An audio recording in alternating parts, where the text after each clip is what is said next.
Welcome to the Future of Impact, a show where we create solutions and build a world where missions, metrics, and incentives align to actually get problems solved. We are on a mission to find innovative ways to accelerate change and make impact in industry. But we can't do it without the right metrics, and we can't do it alone. This is not a job for one or even a few. We all stand to succeed by working together. We are the future of impact. I'm your host, Jess Merrill. Let's get started. I'm very excited to have Brian Haney as a guest on the show today. He is a 1 degree of separation connection from the main reason that there is a show, my dear friend Pablo Gonzalez. And he also has the best bio I've read in a while, which is why I'm just going to read it right from the page.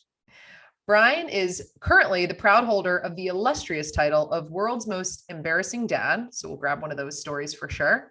While he upholds that title, which is no small feat, he also masquerades as the founder of his firm, the Haney Company, which is an independent family-owned practice he runs with his father and brother in the greater Washington, D.C. area. Family business, we'll also get into that. They work hard to empower people to live their most successful lives unburdened by financial worries and stress. And they help people to develop a financial vision for themselves and give their money a purpose. Thank you so much, Brian, for being on the show. Very excited to have you and just to hear your story and pick your brain. Yeah, I'm very excited to be here, Jess. Looking forward to our conversation. Awesome. So what I really kind of want to cover, we'll dig into some specific topics, but really today I'm excited to talk about the power of aligning your business with a purpose and how the for-profit and nonprofit sectors can learn from each other, in addition to obviously, the financial literacy component and all of that. From my perspective, it's all about building an ecosystem that works most efficiently and effectively to solve the biggest problems that we face. And, I'm just excited to get into that with you. If we can start at our favorite place to start, which is your why, your purpose, and your unique path to the present moment. Sure. Yeah. I mean, I'm fortunate, and I'm sure a lot of people say this sometimes, but I feel like I fell into what I do as both a calling and a passion. So, it is the thing that if I didn't get paid for doing it, would I still do it for free? Yes, I probably would, because I do love working with people in all capacities to help them financially. I like to say that, the language everyone speaks is money. So there's universal relevance and application in what I do. I should hopefully therefore never be out of a job. But I just love it. And it's interesting. The real short story is I thought in college I would be a sports journalist. So I went to Indiana University, graduated with a BA in journalism, kind of had aspirations maybe for being the next Tony Kornheiser or something like that. Came back to the DC area where I grew up and had a lot of good relationships, and very quickly was dissuaded, realizing that the jobs that were available would not allow me to afford to live in a closet. So I very, very quickly opened and expanded my mind and horizon. And the most interesting opportunity that came across my desk was to go and be a licensed banker for what was at the time First Union Bank, which then became Wachovia and is now Wells Fargo. So I did a little bit of a tour of duty, kind of getting my feet wet in financial industry in the banking and wealth management space for 5 years, left that to form an independent practice that then evolved into a family practice. And that's where I am today. So it was kind of the interest of engaging people and communicating well still carries through to that, because I feel like that's probably what I do most often. It's just, the theme of what I'm talking about is pretty singular in terms of money. And how, I'm always curious, one thing I think it's funny is I also wanted to be a journalist, and then now we both host shows. So look, we did it, guys. Yay! And then the other thing that I think is funny, it's always great when you find these commonalities. I always think the universe is always playing a joke, but that you're in a family business. I, formerly was in a family business. So I'm curious as to how that came about. Like, how was your dad and your brother already in the industry, or how did that come to be? Yeah, no, again, it was a series of just kind of fortunate, well-timed things that were not planned, prepared for, predictable. So I'll start the story with saying that my father he's been in this industry our entire lives. So, we kind of growing up knew that my dad ran a financial business, but it was always focused on association. So we probably didn't know enough about what he actually did. We knew who he worked with. And that was kind of cool because we got to, occasionally go to certain conferences, travel a little bit, but he was not a father that kind of was raising and grooming us to be, lookalikes and step into his business model. So he just wanted us to, go off and do whatever our passions were, and he supported that. So, when it turned out that I ended up landing in the same type of industry and started to build my own way and kind of make my own path, he at the time had successfully sold and was at the last year of like a 5-year transition out. And over, I don't remember if it was either Thanksgiving or Christmas dinner, we were just talking casually. I was like, hey, you know what? If you got any gas left in the tank, why don't we work together and just make a go of it, since, that'd be fun. And he was like, okay. I was like, oh, okay. And then, shortly after that, I was like, I wanted to see if my brother would be interested. He was he was a videographer down in Atlanta, or I know we have another connection there as well. So he, was spending time doing a lot of commercial video work, all kinds of stuff, but in an industry where a lot of his clients were starving artists. And so if you think about the food chain, it's one thing to be a starving artist, it's another thing to work for starving artists. So, I think the opportunity when I reached out to him and said, hey, we're trying to, build this practice out together. Would you be interested? And he said, yeah. And the rest, as they say, is history. So we've been at it 10 plus years now. And it worked out well because, again, it was just timing. There wasn't this, I'm gonna bring you guys into the business. Not that there's anything wrong with it. I work with a lot of family-owned businesses, and that's kind of the dynamic. A lot of guys that I grew up with are, second and even third generation businesses.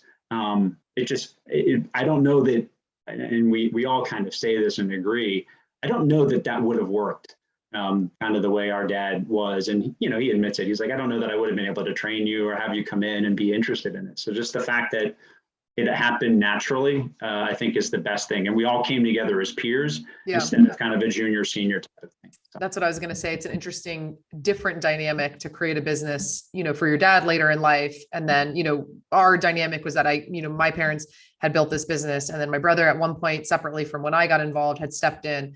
And it works for different reasons, right? There's challenges on both sides, but that's really cool. Like, and I just think that it adds a whole other layer of purpose to the work that you're doing, I'm sure, for it to be something that you're all creating together. It does. Yeah. And it's been great. And we're wired differently. We each have our own specialties and strengths and weaknesses that complement. And so, it is a true kind of collaborative dynamic. And that's a lot of fun. If it was, sometimes I think it can be challenging when, if you're wired all the same and then everybody kind of gets under each other's skin because you're running the same way. So the fact that we are different in a lot of ways kind of creates that balance in the force, so to speak. So it's been really good. And, we enjoy working together. It doesn't make family, Christmas and vacations and stuff awkward. So yeah, it's worked out pretty well. And we're all equally passionate in different ways for what we get to do. That's great. Love that. So at this point in the show, a handful of you are probably wondering what a person who owns a financial advisory firm and somebody who owns a grants management firm are doing, having a conversation with each other. And, for me, it's very obvious. I always think that it's really interesting the way that we're both in for-profit businesses and we both work, in and around causes that touch the nonprofit industry, perhaps me more directly, but impact really is something that is, becoming obviously more of a buzzword. And you talk about ESG on the for-profit side, and then the entire nonprofit industry, surrounds impact. I would love to touch on, or kind of for you to give your point of view of what areas financial literacy drives impact, and how do you see that within your industry and from a broader perspective? Yeah, I mean, I it's interesting. I want to give a little bit of context because I think it's helpful. So our practice specializes in the association and nonprofit space. So our clients are membership organizations of every shape and size and industry. So we have this wonderful window into impact through these organizations that, like we're talking about, they're all trying to take care of an industry and move the needle and join up. So it's an amazing experience to have every day, kind of seeing, well, this is how this group of people, and this is this, this practice, these physicians over here, and then these, merchandisers over here, whatever it is. It's really fascinating to watch, because you do get this reinforcement of, what, we may all have our little part of the economic spectrum, but there's so much commonality in the things that we are passionate about and the things that we are trying to change, to make the world better, not just our own little corner of it. And so I've constantly learned more and more and more how significant money is in the role that it has played, both currently and historically. Either historically, money's been a barrier, and now we hope to see it become a bridge, not a barrier. And then, all throughout human history, we can think of wars fought between the haves and the have-nots, and it's to this very present day. Studies coming out of the Federal Reserve and our own government that talk about economic inequality. It's a very real thing. I also want to point out, all of the various connection points that it can have. So here's a scary and very sad statistic, but did you know that the #1 highest correlation to obesity is poverty? I mean, it's crazy when you think about, a lot of times we just kind of see money in a very narrow sense, but it has massive implications. And then, it's my unicorn vision. Like, what would the world be like if money wasn't the issue that separated us anymore? Right. That would be, I'm sure we'd find something else, but that would be amazing, because, all of these things that we're trying to deal with, environmental, social, injustice, all of those things, you can very directly point to economic elements that are either minor or significant in nature, that are either driving people apart, or now we can use to help bring people together on. So I think it's huge. Obviously, I have that, I'm a little bit biased. So same. I always laugh that it's like the idea, we were talking about the show in general and, being, I think we might be 15 episodes in now. And what's the common theme of that we're starting to see over all these episodes. And fortunately, it's hope, in that, so many people who have really unique points of view from like boots on the ground expertise in the area that they focus on, are really painting a picture of, when you can often feel like, is anything moving forward, or what's going to happen? And it feels scary and it feels dark. I'd be curious, what indicators are you seeing that give you this hope to feel like we're kind of maybe heading on the other side of it not being a barrier, but being a bridge? Yeah, I mean, there's definitely consistent data showing that historically marginalized and underserved, or certain economic barriers are the gap is closing in a lot of areas. Now, it's still, the gap still exists, right? And there's a lot of, I'm sure if you get into some more of the micro level data, you can pick apart how much is changing and who it's really changing for, when you get away from kind of those macro level trends. But the trends are moving in a positive direction. So just to know that that's happening, I think absolutely gives me hope, because it tells me, collectively we have a conscience about recognizing that, economic barriers need to go down. It's not okay for one population and people group to be this far ahead of everybody else, and for that to be this historic norm that we just perpetuate generation after generation. That's not okay. It's just not okay. And it doesn't create the best kind of a social framework. It doesn't create the best economic framework. There's so many reasons why that, changing that is necessary. So there's a lot of hope there. And I think that there's also a lot of hope from organizations that are in multiple industries, but especially those connecting to the financial industry that are seeing this for what it is and also saying they want to make an impact in changing it.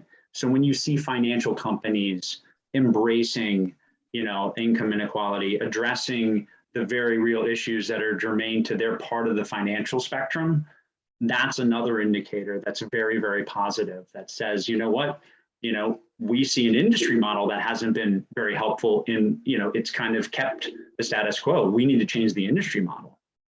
And then when you see practitioners, people that are in my space and sitting in, where I sit, also equally engaged on the front line to say, you know what, the people that serve the financial community, the people that serve consumers, we also need to do a better job, and we need to change as an industry lineup. We can't all look the same and sound the same and act the same. So there's just, there's a lot of good trends and momentum and all of the right parties that I think are, again, at the table working in their own ways to make a difference. So, those are all good things that I just want to, let's keep fueling this and see how far it can go. And do you think that, you talk about like the system changing and kind of like these, bigger institutional funders really kind of rallying behind these ideas, in the trailer or kind of the manifesto of the show, we talk about a world where mission, metrics, and incentives align. And what we find is on the for-profit side, where market exists, it is a lot easier for metrics and incentives to align. And then I think over time, the consumer behaviors have helped these organizations and the industry evolve to be more tied to mission. On the nonprofit side, everything's very mission driven, which is great. But I feel like sometimes there's that opportunity for you to run out of steam, right? Like mission can only get you so far. And, or at the end of the day, like you get I use the term, like you have to feed your family, right? Like at the end of the day, metrics and incentives, if missing from mission, it won't have the same firepower behind it as it would if all three. And what you're talking about sounds like that alignment's coming closer together, but what does it take for that to happen from a financial equality standpoint, for the incentives to be aligned in the metrics, so that it's not just so like, I want to be a good person, or as I'm at a macro level, we want to make the right decision. Like, how do we make it, or what do you see happening that's, possibly already happening that would get those three things all in alignment? Yeah, I think it's the critical thing is to own your own area of responsibility. And when I say that, it seems, well, that's pretty simple, right? Or that's pretty kind of, germane, or what I mean is, for example, if you're a for-profit entity, be very honest with yourself about, compensation disparities and hiring practices, and, what does diversity, what does equity look like? What does inclusion look like for your own organization? I think in a macro sense, in a social sense, and in a corporate sense, debunking the myth, and it is a myth. So there's data, not subjective. This is what I think, but this is what somebody else thinks that disagrees with me. There's objective data points that say doing business the right way, by being conscious of the environment, by taking care of social inequality, and by having good governance practices, all of those ESG components and all of the other acronyms you want to kind of lump together in those things, that actually doing good is profitable. So the notion that being good with our principles somehow causes you as an organization to sacrifice your profits, not true, just right. Factually inaccurate. Now, depending on how good or sensitive you are as an organization to that concept, depends on how far along you're on that spectrum. But I think, again, if corporations and shareholders and major decision makers are willing to recognize that truth then can turn the turn the mirror inward and say, okay, well, what do we need to do? How do we examine those areas? And I think the nonprofit industry also, what we get to see, and there's a great event that the association industry highlights every single year called the Power of A. And it's an awards event, and it's associations doing great things in kind of their own spaces, but it's often highlighting the impact the association's having on private industries. It's a partnership. So there are all these stories of nonprofit and for-profit coming together to make a massive difference. And it's, again, just this little microcosm of an example of the ways that we can do that. We can, close these gaps. We don't have to leave the nonprofit industry as the driver behind change, and then the for-profit world just kind of chugs along and makes money based on our stockholder agreements and what have you. Like, we can actually all say that, we only got one planet, so we might want to think about taking better care of it. Just a thought, and that we all recognize that the demographics of not just our nation, but the world has changed. So we either become a part of that or we don't.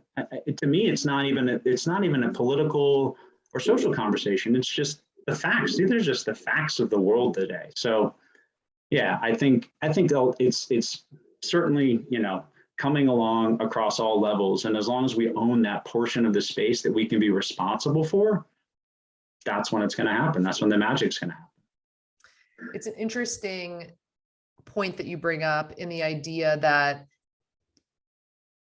it just makes sense, right? If you look at it as just like reporting the weather, as my team often says, like, if we're just reporting the weather, what does it look like? Versus when you get, when there's so much heightened emotion behind it. I'm curious from your perspective, like you said, money is just kind of at the core of so much opportunity and so many challenges that our world has faced throughout history. How much of it do you think is mindset versus how much of it is reality? Like, how much is perception versus reality? That's such a great question. And I think there's probably a healthy mix of both that is always at play.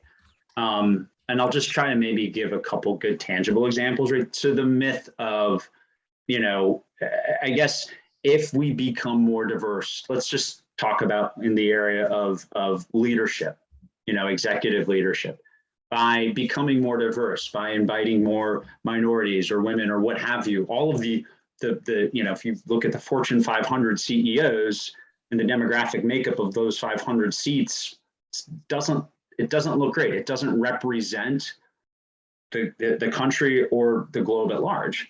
Okay, so what's at play there? Is that because these are maybe the best 500 leaders? I don't know.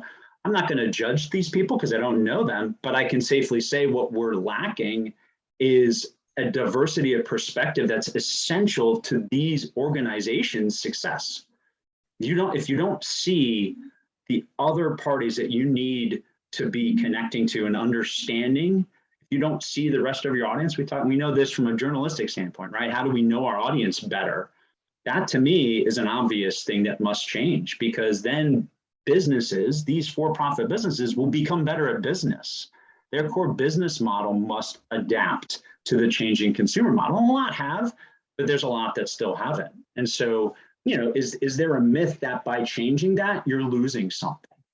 Because I think that we hear that. I've heard that, oh, I should, I don't know about having these people at the table. It's for whatever reason, other parties that are not present, either they don't have the skill set or they're not, they're not able, they're not capable. There's a lot of myths, right, that exist that can prevent us from changing. But then again, you can go in and look at, some not just female-led organizations, how successful they are, but let's go global. Let's look at some female-led countries and see some of the great things that are happening on the political and the geopolitical landscape. I mean, it's I think, like reporting the weather, the data is there that says, when we make changes and we invite everybody to the table and then empower people to take on leadership, we become better. And we don't lose in the process. So I think it's just helping. Yes, I'll say it, and I hope this doesn't offend anybody, but there may be an OWG problem that a lot of industries face, the old white guy mentality that unfortunately is probably helping people recognize, you know what, it is okay that when we have people that don't look and sound like you at the table, it's better for you and it's better for everybody else. And that needs to happen. So since you brought it up, even though you're not old, Thank I'm you. curious how, let's see, I don't know, like, I feel it's like this is the world we live in, that I feel even almost uncomfortable asking the question of like, what is it like to be at least the WG part of OWG in a world trying to help push forward all of these causes? And where do you think like, why doesn't it feel like there's enough room for everybody at the table? Like, to me, and if you're championing for these causes, what do you, how do you fit into all of that when you're championing for these causes, but then also, you represent the WG part of that whole, challenge? No, it's a tension that I can't tell you, Jess. I feel like I walk perfectly. I certainly try. I look at it this way. I'm a part of the party that's had power and privilege. And that's historically, factually the truth. I've had, because of that component to my life, opportunities that other people that don't look or act or sound like me have just not had. That's not, again, to me, that doesn't make me less, but to dismiss that truth is, again, it's like dismissing the water is wet and the sun is shining. Like, it's okay to recognize that I'm in a position of privilege. That's true. And so with great privilege to me comes great responsibility, meaning I don't therefore just get to sit and take advantage of it. I need to work as a member to change that. And I need to work with other people in that same sphere group that maybe are struggling with change. I think that we need to have not just minority leaders coming to the table, but we also need, white leaders and people, frankly, from all sides of the equation to all be involved, because it won't happen, I don't think, unless someone like myself and other people that I know that have a similar mindset are helping work with the old white folks and all that kind of stuff. I mean, I think you kind of need that. Sometimes they're not as open to hearing from other voices until they hear from yours first. And again, I am so fortunate to have so many amazing colleagues and people across a lot of the landscape that are, in the trenches with me in a whole bunch of places. And so, I don't ever feel alone in what I'm doing in any scenario. And I think that's the other thing, that anybody that hears this, and there can be fear. I think there can be a lot of fear that keeps people from stepping up and stepping in certain ways. They might be passionate about change, but they aren't super comfortable taking certain steps. And I think my encouragement is to just, take the steps. It's okay if you stumble. I've stumbled so many times, I can't even count, right? But, get back up and keep going, because there are more people there that share the same vision, share the same passion, and will come alongside you and help. So no one's ever alone in this. So just don't be afraid to take that step, regardless of where you are. I love that. And I really appreciate it. Like, I kind of wanted to take the conversation there just because I think it's so interesting. And I think there's so many people like listening, and feeling. My team and I have this conversation regularly, is like, we want to be a part of a world where we can just be surrounded by, and working with people that represent what the world looks like socioeconomically, demographically, everything. And it's, how do you do that in a way that's authentic and doesn't feel like you're doing it for the sake of, to check a box. And, I think that sometimes, and I imagine that you've seen this and probably have a really good perspective on, when initiatives are put in place to say, oh, well, we want to, and they come from the decision makers at the top that aren't representative of the people that they're trying to include in the conversation, that it often has a feeling of inauthenticity. And, we talk about, this is, one of the things that probably comes up the most in these conversations, especially when we're talking with nonprofit leaders and funders, is just what happens when you have, not a complete picture representation on the decision-making level. And then that awkwardness of getting from point A to point B, of like, how do we get there? And it's an uncomfortable, path to get there. And I think certainly paved by a lot of people who have been putting up, have been living that life for their entire life. And so certainly, those of us who have had the privilege to not have to walk that uncomfortable path for most of our lives, like, it's like, okay, we can do this. But I really find that there's so much support that, when you're in the right communities of people, that it all kind of goes, everybody feels like everybody wants to welcome everybody to the table. And it's not this kind of like, where are the divides and how do we find the divides and then find our, people who look or sound or act like us. There's a question somewhere in here, which I just didn't realize that the conversation was going in this direction. I'm so excited it is. And so I appreciate it, but I would be curious. Yeah. Like, what have you seen, especially, having a long history from your dad to now your family business in the association space? What does it look like as it translates to that side of it?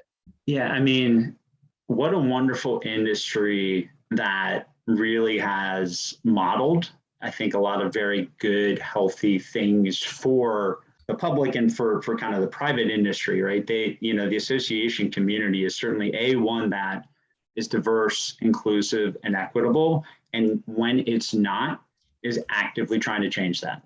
And it's just, again, it's great to see. And that's not exclusive to the association industry as an industry. I know there are other industries that I would say that about, but they certainly come to the top because I think that they recognize what associations are and that they are inflection point organizations. They have the ability to plant a flag for an industry and be a change agent, not just kind of be a recipient of an industry from a membership standpoint and kind of go with the flow. But good associations try to leave an imprint and guide an entire industry that they represent in a very healthy, holistic, and helpful way. And so we see that all the time. And I think that that's really awesome. Just again, to be a part of it and to be a part of a community that recognizes that that's something that, as an industry you can do. And then it works with those for-profit leaders, those members, those leaders in industry that are connected to them and through them. I think that the other real interesting thing, and this kind of takes us back to something we were talking about before, but the thing that I found, frankly, the most profound is just the power of storytelling. It's the oldest form of human communication. And when I think of my own life and just how have I been influenced? How have my eyes been opened? How have I grown as a human being? It's hearing the stories, the genuine stories of other people, meaningful relationships that I've had that informed my perspective, that challenged me, that provoked me, that allowed me to hear things that I had never heard before, see how people live in a way that I had never seen before. And all of that was so, I mean, I don't even have words to describe how meaningful and impactful it is. And so I need that. I know I can't be the best person that I want to be without it. If there's a perspective that I need to have to become better, I want that. And I think helping people realize that you want to thirst for that. If you really want to be the best version of yourself, then surrounding yourself with people that just like you and compliment you probably isn't going to get you there. And it might feel good for a long time, but it's really not going to give you the ability to have the influence and the impact that you might have, but it's also not going to give you the best well-rounded perspective of life. I've only ever been enriched when I've met people that are completely different from me. There's never been a situation where it's made my life worse. It's always made my life better. And so if I know that to be true, just for me and for all the things that I've been able to connect on professionally and personally, I think that it's kind of a widely applicable truth. And so if we can congeal on that, if we can connect on that, if we can synergize for-profit, nonprofit, tell a better story together, man, there's so much power to be unlocked and unleashed. And I think we're seeing that. You can look at examples where that's happening, and it's profound and it's wonderful. And I think just doing that more, and the fact that we have more mediums to do that on, like a show like this, we couldn't do this 10 years ago, right? So I think it's wonderful, the capacity we now have to better mobilize and engage and get more people to the table, and bring more voices out that weren't able to be brought out before too. Yeah, that's been, we had a guest on the show, Britt Leggett, that the whole, theme of the show is the power of storytelling. And that's what she does. She has a business. She's a documentary filmmaker, and she started a business that was around telling these stories of these organizations, so that you could make those connections and make that impact at that level. And, her grandmother was a professional storyteller, and it's like it's a really great story of, how she kind of took something that started as a child with her grandmother and then turned it into a business, and how, they're scaling impact through the power of storytelling. So I love that perspective. I'd be curious, one thing we haven't touched on, although certainly it falls under the umbrella of, inclusiveness, is, as it relates to, the financial industry and kind of wealth creation in our country and in the world. What is your perspective on what the future, the kind of Gen Z and younger generations are going to do to change your industry? And what are you maybe already kind of starting to see that gives you hope, or otherwise, but I imagine gives you hope?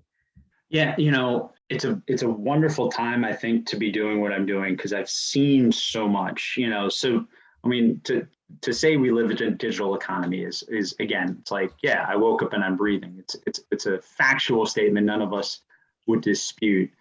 But what digital has done, intentionally and unintentionally, is just kind of transformed the way we do things and take kind of things for granted. And I think that it's been a really healthy disruption to an industry model that was just so narrow and so siloed, and so much of the great minds and the help and the resources were set aside for so few people.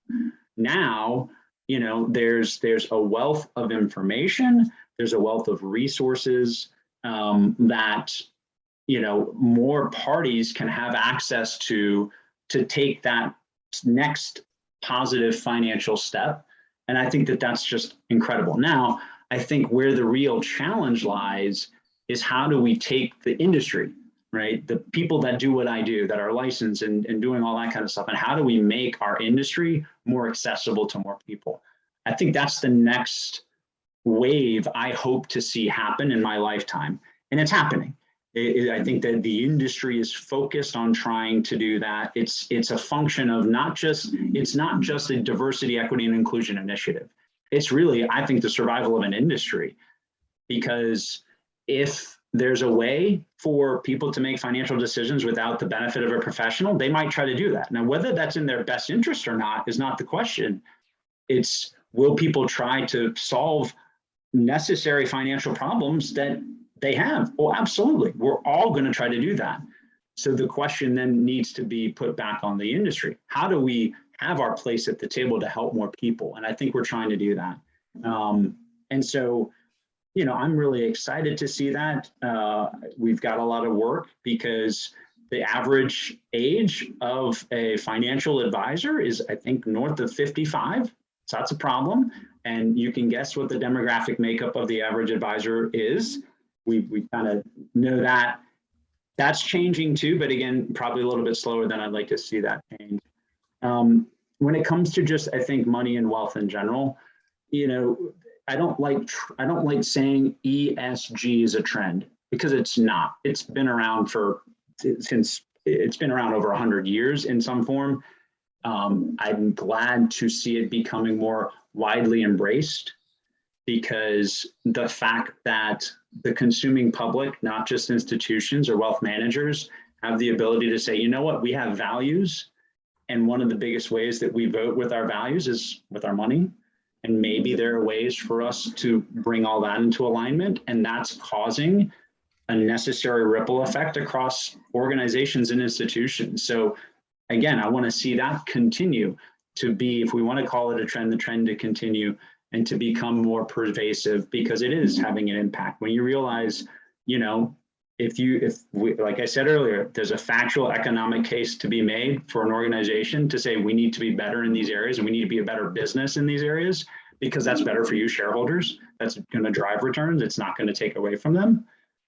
Wow. Like I want to see that continue. And frankly, I'm also willing to see broken models fail, which we've seen, because that is part of, a capitalistic society, like it or not. The word capitalism doesn't have to be a dirty word, but when things change, things that are broken that don't need to survive often don't, and that's healthy.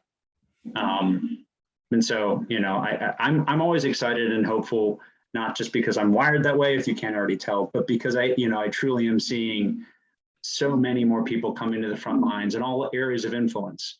It's not just people like me and we're like the silent few. It's a massive wave of leaders at every level, working at the organizations, at the Fidelities of the world and the insurance companies of the world and the Charles Schwabs, and then practitioners, and you name it. Like, we really do see the entire industry trying to take the right steps. That's only going to be good. That's awesome. And a great note to end on, as we all of a sudden, it's like bottom of the hour. I knew this would be a great conversation. I did not, which is always amazing when it like takes a turn that just is like even better than I could have imagined it would go. And I really appreciate your, insights, your vulnerability, and your time. The, kind of three biggest things that I take away from this conversation. And I have like, an entire page full of notes of things that we talked about that I loved and are gonna, I'm going to be pondering on for a bit now, is just this idea of like being on the inside of this industry and starting to see these trends and some, macro data that's pointing towards, historically money being a barrier, but it's becoming a bridge. I think that that's something that should give everybody hope. Again, because you're someone that's on the inside and can kind of see this at a more macro level.